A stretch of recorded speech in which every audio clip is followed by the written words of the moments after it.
दिनेश कहते हैं सर मैं इंटर में उर्दू सब्जेक्ट्स लिया हूँ, क्या मैं उर्दू में ग्रेजुएशन करने के काबिल हूँ? भाई ये तो सेंटेंस आपने जो लिखा है ना, थोड़ा सा ठीक करिए, क्योंकि आपने कहा कि आप उर्दू पढ़ना चाहते हैं बाकायदा, मतलब ग्रेजुएशन में। मैं इंटर में उर्दू लिया हूँ कहना ठीक नहीं है, मैंने इंटर में उर्दू सब्जेक्ट लिया है, ऐसे बोलिए, ठीक है। अच्छा, अगर आप 12th क्लास में उर्दू पढ़ रहे हैं तो ग्रेजुएशन कर सकते हैं, आप यकीनन कर सकते हैं, यू आर एलिजिबल। नशेमन का मतलब क्या होता है? नशेमन पर नशेमन इस कदर तामीर करता जा। नशेमन घोंसला कह लीजिए, घोंसला। अब आप सजरा कह रहे हैं, दरअसल वो शजरा है, शजरा।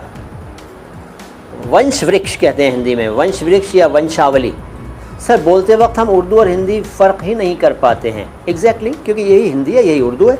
सर मैंने कर दिया सीमेंट। सीमेंट? अरे कहाँ सीमेंट कर दिया टाटा जी?